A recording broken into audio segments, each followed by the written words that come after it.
Bismillahirrahmanirrahim. Alhamdulillah rabbil alamin wassalatu wassalam ala asyrafil anbiya wal mursalin sayyidina maulana Muhammadin wa ala alihi wa sahbihi ajma'in. Qala al-musannif hujjatul Islam Abu Hamid Muhammad bin Muhammad al-Ghazali rahimahullah wa nafa'ana bi ulumih. Al-babus sabi' fin nawafil minas salawat. I'lam anna ma'adal fara'idha minas salawat yanqasimu ila thalathati aqsam sunanin wa mustahabbatin wa tatawwu'atin. Wa nahni bis sunan manukila an Rasulillah sallallahu alaihi wasallam al-muwazabatu alaihi karrawatibi aqibas salawat wa salatid duha wal witri wat tahajjudi wa ghairiha. Lianna sunnah ibaratun anit tariqil maslukah. Wa na'ni bil mustahabbat ma waradal khabar bi fadlihi wa lam yunqal al muwazabah alaihi kama sananquluhu bi salawatil ayyam wal layali bil usbu' wa qasalah indal khuruj minal manzil wad dukhuli fihi wa amsalih. Wa na'ni bit tatawwu'at ma wara'a dhalik mimma lam yarid bi ainihi asarun walakinnahu tatawwa'a bihil abdu min haythu raghiba fi munajatillah azza wa jalla bis salah allati warada syar'u bi fadliha mutlaqa fa ka'annahu mutabarri'un bihi id lam yundab ila tilka salah bi ainiha wa innu diba ila salat mutlaqan ila akhir.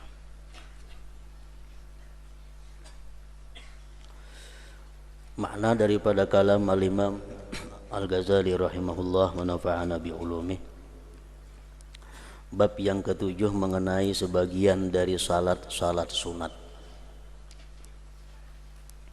Ketahuilah bahwasanya selain salat fardu terbagi menjadi 3 bagian.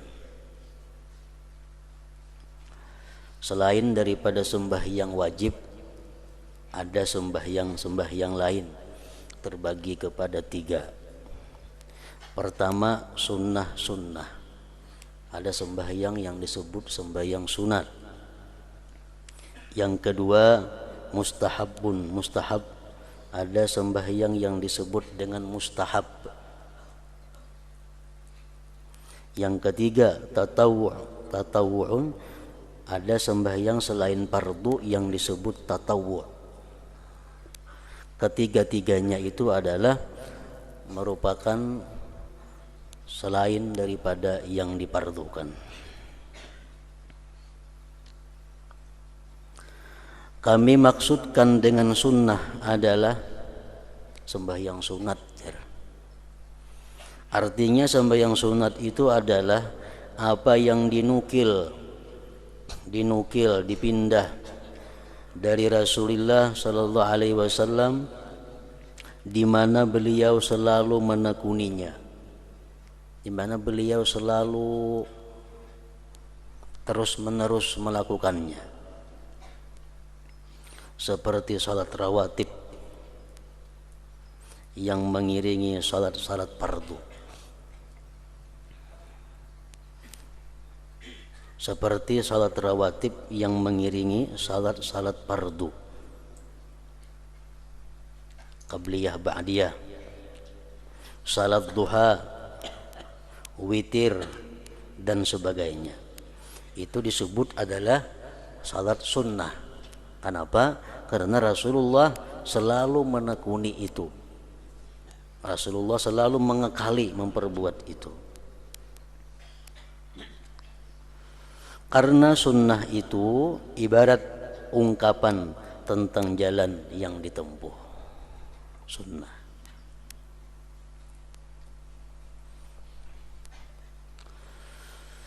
Kami maksudkan dengan mustahab adalah sesuatu yang hadis mengemukakan tentang keutamaannya dan tidak dinukil beliau menekuninya. Ini sembahyang mustahab ngarannya. Sembahyangnya bagus fadilatnya. Sembahyangnya memang kita disuruh oleh Rasulullah untuk melakukannya, tapi beliau kadang-kadang memperbuat, kadang-kadang kada. Nah, ini ngarannya mustahab. Di bawah derajatnya daripada sunat tadi. Artinya Rasulullah walaupun menyarankan, menganjurkan kepada kita untuk melakukan salat itu, tapi beliau sendiri kadang-kadang memperbuat, kadang-kadang kada. Nah ini ngarannya derajatnya nomor 2, mustahab sembahyangnya. Sebagaimana akan kami nukilkan mengenai salat beberapa malam dan siang dalam satu minggu, dan seperti salat ketika keluar dan masuk rumah dan sebagainya. Keluar rumah itu ada sunat kita sembahyang, masuk rumah ada sunat sembahyang. Nah sunat-sunat itu nang sebujurnya adalah ngarannya mustahab. Kenapa? Karena walaupun Nabi menganjurkan, tapi beliau kadang-kadang memperbuat, kadang-kadang kada. Dan kami maksudkan dengan tatawu' adalah sesuatu yang dibalik itu, dari sesuatu yang asar tidak datang pada ainnya, tetapi dengannya seseorang hamba melakukan ketaatan karena gemar munajat kepada Allah Azza wa Jalla, dengan salat yang mana syarak mengemukakan keutamaannya secara mutlak. Nah ini ngarannya sembahyang tatawu', sembahyang sunat mutlak jar kita. Orang sembahyang malam misalnya 50 rakaat, ada sembahyang sunat malam itu 100 rakaat. Nah ini ngarannya adalah tatawu'. Nabi kadang menganjurkan seperti demikian tertentu, ada. Nabi kadang menganjurkan kita sembahyang 50 rakaat semalaman, kada. Nah kalau kita memperbuat itu baik, namun derajatnya masih di bawah daripada mustahab tadi. Tatawu adalah ibarat atau ungkapan tentang perbuatan yang dilakukan tanpa tuntutan. Disebut dengan lainnya tabarruk.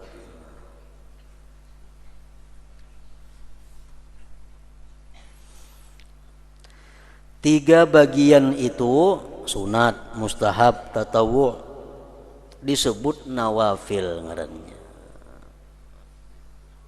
Dari segi nafal itu adalah tambahan, dan seluruh nawafil itu tambahan-tambahan atas fardu, atas yang wajib 5 waktu. Nang wajib cuma 5 waktu itu. Selain nang wajib ada sunat, ada mustahab, ada tatawu'at tadi ngarannya.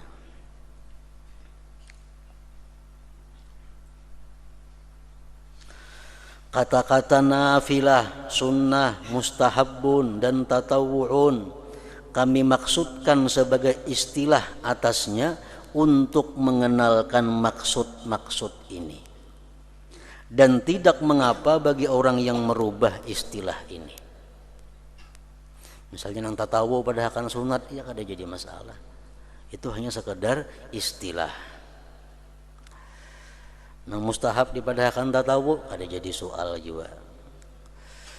Tidak ada perbantahan mengenai lafaz setelah dipahami maksud-maksudnya. Setiap bagian dari bagian-bagian ini berbeda-beda derajatnya pada keutamaan menurut hadis-hadis yang datang padanya dan asar-asar yang mengenalkan keutamaannya. Dan dengan lamanya Rasulullah Sallallahu Alaihi Wasallam menekuninya, dan menurut sahihnya hadis-hadis yang datang dan kemasyhurannya. Oleh karena itu dikatakan sunat-sunat yang dikerjakan berjamaah lebih utama daripada sunat-sunat yang dikerjakan sendirian. Sembahyang sunat itu ada yang disuruh berjamaah, ada nang kada disuruh berjamaah. Contohnya nang kada disuruh berjamaah qabliyah ba'diyah, kada disuruh berjamaah. Sembahyang hari raya itu disuruh berjamaah. Nah, mana abdalnya, derajatnya, tingginya, banyaknya pahala antara sembahyang hari raya nang berjamaah itu dengan qabliyah ba'diyah? Tentu tinggi nang berjamaah itu.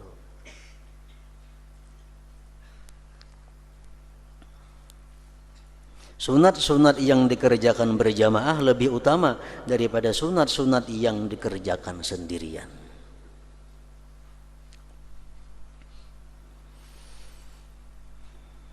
Ya, paling abdal sunat yang dikerjakan berjamaah adalah salatul id. hari raya fitrah dan kurban. Kemudian salatul kusuf, gerhana matahari dan bulan, itu disuruh berjamaah. Dan kemudian salatul istisqa, salat minta hujan, itu pun disuruh berjamaah. Jadi sembahyang sunat ada yang disuruh kita melakukan secara berjamaah, ada yang disuruh melakukan sendiri-sendiri. Sembahyang sunat yang disuruh berjamaah hari raya contohnya. Hari raya istisqa, sembahyang minta hujan, sembahyang gerhana, itu sunat disuruh berjamaah. Kalau dikerjakan sendiri-sendiri hasil aja pahalanya. Artinya kada merusak sembahyang itu. Karena perintah berjamaah di situ adalah perintah, bukan wajib. Nah, kalau sembahyang nang kada sunat berjamaah dilaksanakan berjamaah, ini masalah. Ada yang mengatakan ulama sebagian itu kada baik, ada mengatakan boleh, ada mengatakan baik. Sembahyang nang kita kada disuruh berjamaah, sembahyang sunat nang kada disuruh berjamaah, kita laksanakan berjamaah. Kayak apa hukumnya? Ujar sebagian ulama, ada mengatakan baik, ada mengatakan boleh, ada mengatakan kada baik. Contohnya sembahyang tasbih. Sembahyang tasbih, sembahyang sunat nang kada disuruh berjamaah. Sembahyang hajat, sembahyang sunat nang kada disuruh berjamaah,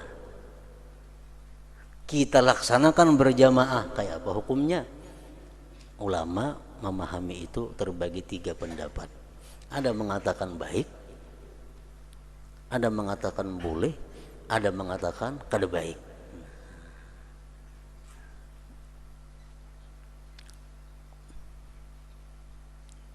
Jadi orang nang kada hakun manggawe tasbih berjamaah, surangan-surangan aja, itu ada kaulnya, ada landasannya.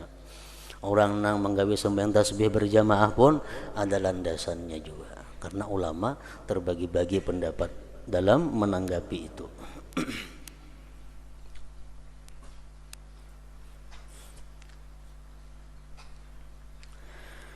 Paling abdal sunat yang dikerjakan sendirian adalah witir.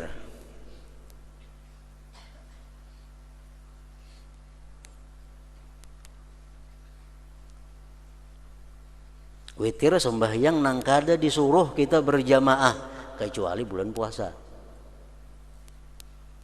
Di luar bulan Ramadan, witir kita disuruh sorangan, disunnahkan sendiri-sendiri. Paling abdal sunat yang dikerjakan sendirian adalah witir. Itu nomor 1. Nang nomor 2-nya kemudian 2 rakaat fajar, 2 rakaat sunat subuh. Kemudian sunat-sunat rawatib dengan perbedaan-perbedaannya.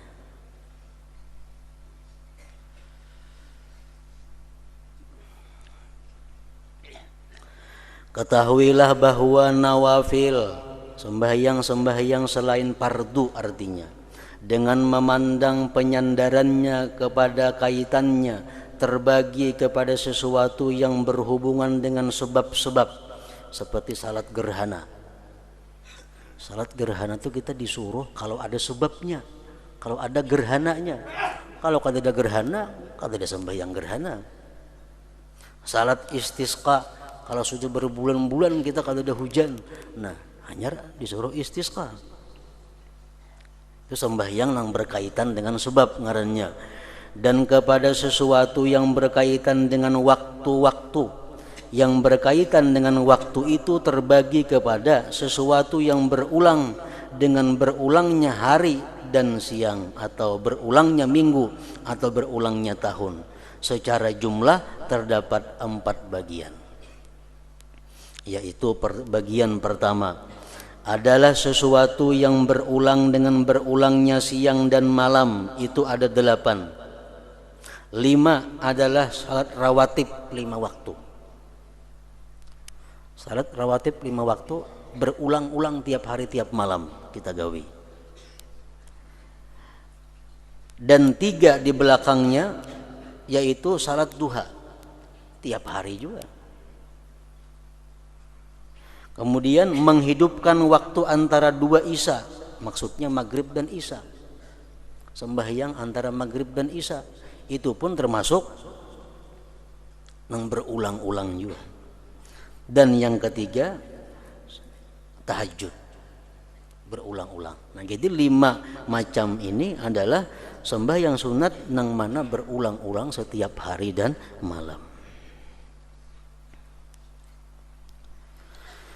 Pertama, salat rawatib subuh yaitu 2 rakaat.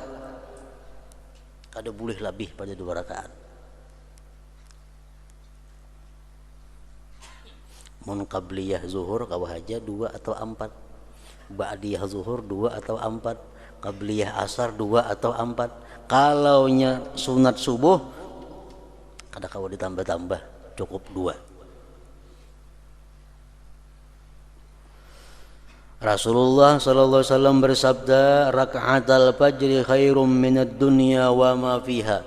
Artinya 2 rakaat fajar, 2 rakaat sunat subuh adalah lebih baik daripada dunia dan apa yang ada padanya. Para pensyarah hadis memahamkan kepada kita, maksudnya sembahyang 2 rakaat subuh itu lebih baik daripada dunia dan isinya. Apa maksudnya? Sebagian ulama ahli hadis menjelaskan artinya pahala yang disediakan Allah di akhirat nanti untuk sembahyang 2 rakaat sunat subuh itu lebih tinggi nilainya daripada dunia dan isinya. Di akhirat kayaknya tuh kita diberi Allah ganjaran, diberi Allah pahala karena kita sembahyang sunat subuh 2 rakaat, nilainya ganjaran itu lebih tinggi daripada nilai dunia dan isinya. Nah, ada yang macam itu memaham. Ada lagi di antara ulama hadis yang menjelaskan bahwa sembahyang 2 rakaat sunat subuh itu lebih baik daripada dunia dan isinya. Artinya kalau kita sembahyang sunat subuh dapat pahala. Pahalanya ini saling ganalan. Lebih ganal pahalanya daripada kita bawa wakaf dunia dan seisinya. Andai kata kita dunia ini ampun kita lawan isi-isinya kita beriakan, kan ganal benar pahalanya tuh. Nah, orang sampai yang sunat subuh 2 rakaat ganal lagi pada itu. Makanya Rasulullah sallallahu alaihi wasallam, ujar Siti Aisyah radhiyallahu anha mengatakan, kana Nabi sallallahu alaihi wasallam yusalli wa yada'u walakin lam arahu taraka rak'ataini qabla salatil fajar bi safarin wala hadarin wala sihhatin wala saqamin. Ujar Aisyah, adalah Nabi sallallahu alaihi wasallam sembahyang dan kadang-kadang beliau meninggalkan. Artinya Nabi sembahyang sunat itu ada yang kadang-kadang sidin gawi, ada yang kadang-kadang sidin kada menggawi. Tetapi ya Aisyah, tidak pernah aku melihat Nabi meninggalkan sembahyang 2 rakaat sebelum subuh. Tidak pernah aku lihat Rasulullah meninggalkan sembahyang 2 rakaat sunat subuh, baik waktu beliau musafir, waktu beliau kada musafir, waktu beliau sihat, waktu beliau sakit. Nah, ini sunnah ngarannya, nang Rasulullah itu menekuninya. Yang kada pernah beliau tinggalkan sembahyang itu. Dan bacaannya cukup Fatihah lawan qul ya ayyuhal kafirun, Fatihah lawan qul huwallahu ahad rakaat yang kedua. Itu cukup sudah.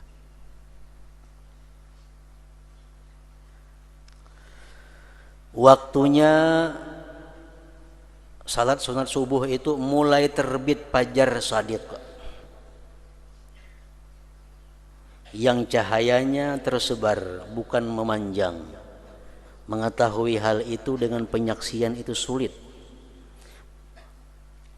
Apabila kita boleh melaksanakan sembahyang sunat subuh kalau sudah timbul fajar shadiq. Fajar shadiq macam apa?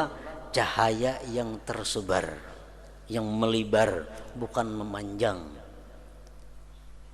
Mengetahui hal itu dengan penyaksian itu sulit pada awalnya, kecuali dengan mengetahui manazil bulan, tempat-tempat bulan, atau mengetahuinya kebersamaan terbitnya dengan bintang-bintang yang tampak bagi penglihatan, maka ia mengambil dalil atasnya dengan bintang-bintang. Orang bahari kan ada jam. Jadi mengetahui, bolehkah sudah sampai sunat subuh belum kah? Ke langit dulu jangan. Bila sudah timbul fajar shadiq berarti sudah boleh melakukan salat sunat subuh 2 rakaat itu. Dan diketahui fajar itu dengan bulan pada 2 malam dari sebulan, karena sesungguhnya bulan itu terbit bersama fajar pada malam tanggal 26, dan subuh terbit bersama terbenamnya bulan pada malam tanggal 12 dari sebulan. Ini adalah yang biasa dan terdapat perbedaan pada sebagian edaran, penjelasannya itu panjang. Lain tempat, lain cara mengetahuinya itu. Belajar tentang manzilah-manzilah bulan itu termasuk hal-hal yang penting bagi seorang murid, orang yang berkemauan kepada akhirat, sehingga dengannya ia dapat mengetahui perkiraan waktu-waktu salat malam dan subuh.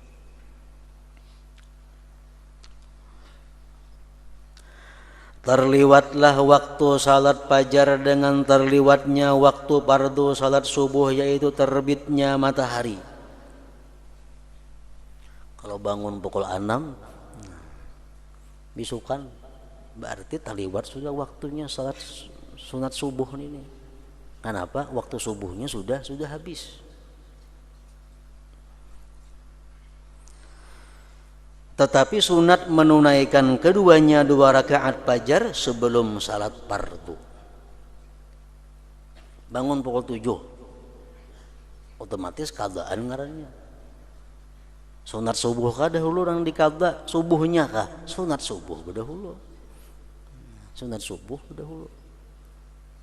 Karena antara sunat subuh dengan subuh itu merupakan satu kesatuan. Lain misalnya bangun pukul 7 sampai yang duha kah dahulu, subuh kah dahulu. Nah itu subuh dahulu akan duha kaina. Karena subuh lawan duha itu kadang merupakan satu kesatuan. Tapi kalau antara sunat subuh dengan subuh, nah itu satu kesatuan.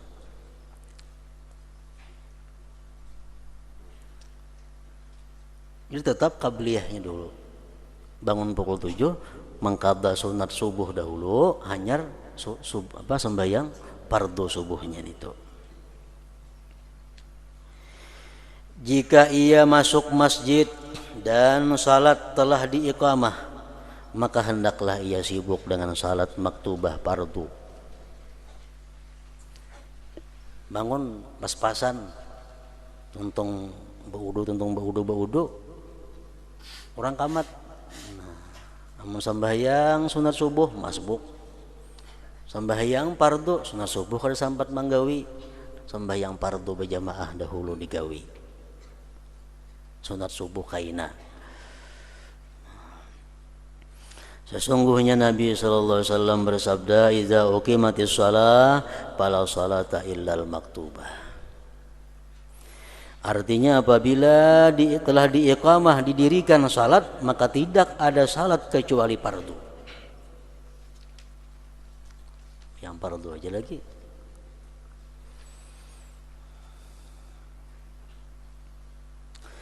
Kemudian apabila ia telah selesai dari salat fardu, maka ia berdiri untuk salat 2 rakaat fajar sunat subuh, dan ia kerjakan salat sunat fajar itu. Berjamaah subuh, tuntung sembahyang subuh, hanya sembahyang sunat subuh.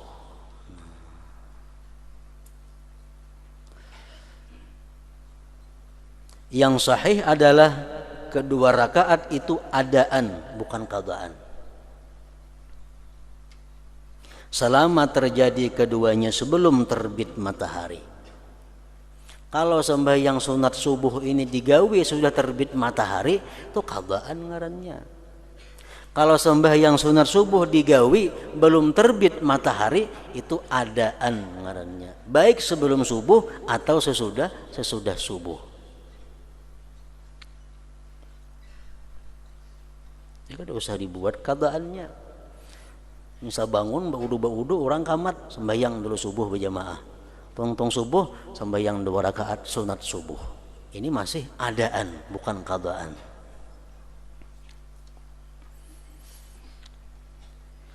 Selama terjadi keduanya sebelum terbit matahari. Karena keduanya itu mengikuti salat fardu pada waktunya. Tartib antara keduanya adalah sunat pada mendahulukan dan mengakhirkan. Apabila tidak bertemu dengan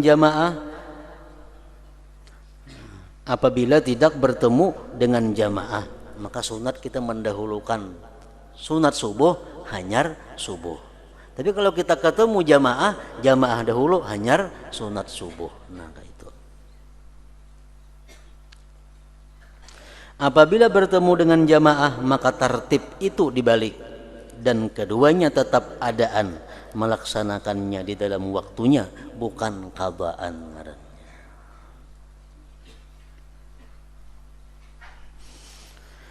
Yang disunatkan adalah ia salat 2 rakaat fajar itu di rumah. Nah, baiknya di rumah sembahyang sunat subuh itu. Dan ia ringankan, tidak lama artinya. Cukup Fatihah kuliah, Fatihah qul huwallahu ahad tadi. Di rumah dulu. Kemudian ia masuk masjid dan salat 2 rakaat tahiyatul masjid. Kemudian ia duduk dan tidak salat sampai ia salat fardu. Nah, kayak ini menurut Imam Ghazali. Sembahyang di rumah dulu sunat subuh, hanyar ke masjid, orang belum kamat tahiyatul masjid dahulu, duduk menunggu orang kamat. Kemudian ia duduk dan tidak salat sampai ia salat fardu. Dan pada sesuatu antara subuh sampai terbit matahari yang paling disukai adalah zikir dan tafakkur. Dan mencukupkan atas 2 rakaat fajar dan salat fardu. Kalau sudah imbas sembahyang subuh, sunat subuh sudah, sembahyang subuh sudah, jangan ada lagi sembahyang sampai terbit matahari. Nah, di situ kita disuruh memperbanyak zikir, memperbanyak tafakur. Sembahyang cukup nang ada itu aja.